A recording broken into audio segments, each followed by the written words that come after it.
we have been through a massive supply shock, two of them, COVID related, and then the Russia invasion of Ukraine. Very different circumstance. One led to lasting inflation.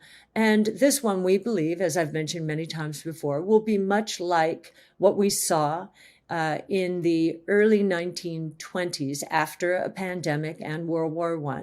Inflation collapsed. It actually ended up at negative 15% in June of 1921. And we do believe this year we're going to drop below 2%.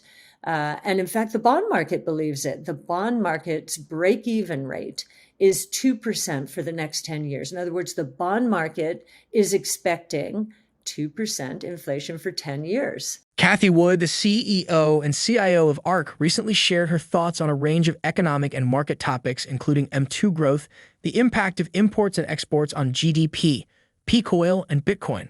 Wood is well known for her expertise in fiscal and monetary policy, as well as her ability to interpret market signals and economic indicators. One key point that Wood made was the relationship between M2 growth and economic activity. M2 is a measure of the money supply that includes cash, checking deposits, and easily accessible near money.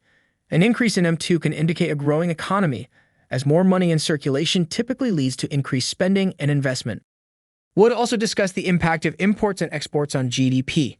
She noted that a high level of exports can boost GDP, as it indicates that domestic goods and services are in demand abroad.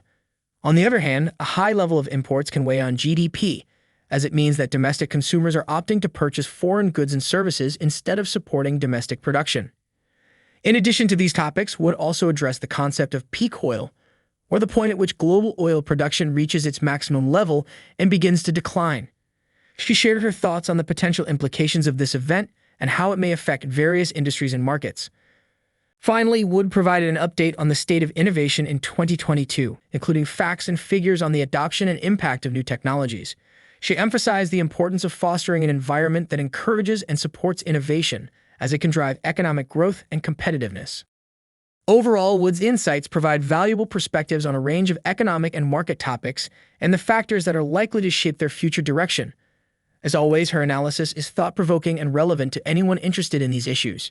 As we get into the video, don't forget to hit the like button, subscribe, and drop your comments in the comment section. Well, if you had told me that oil prices would be cut by nearly half from their peak last year, and that interest rates would be down into the mid-threes from 4.25 at their peak last year in terms of the long-term treasury yield, I would have told you that growth stocks would have had a wonderful end to the year. And of course, that did not happen. It did not happen because it seems as though investors are waiting for permission from the Fed. So let's go through, as we usually do, fiscal policy, monetary policy, economic indicators, market indicators, and signals. One of the things that happened in the last 3 months was the COLA adjustment, the cost of living adjustment for Social Security, or it was within the last 6 months. And that was 8.7%. It's based on the CPI. That many people are pointing to as a possible inflation or possibly aggravating inflation. Well, the COLA for Social Security is for retirees. They tend not to be big spenders. It does provide them for some relief from the food and energy price inflation that we've seen. At least they're perhaps able to replenish a bit. But in terms of inflation itself, let's talk about monetary policy.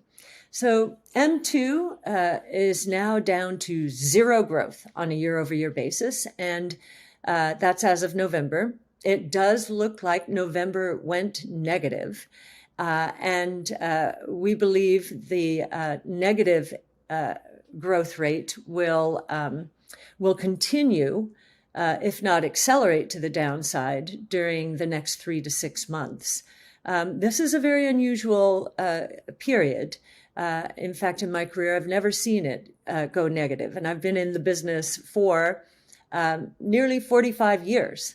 So this is uncharted territory. And in fact, the last time we saw meaningful declines in the money supply was in the Great Depression, which was, of course, a very deflationary period. So it's very interesting to hear the Larry Summers of the world hearkening back to the 70s in terms of expectations for inflation.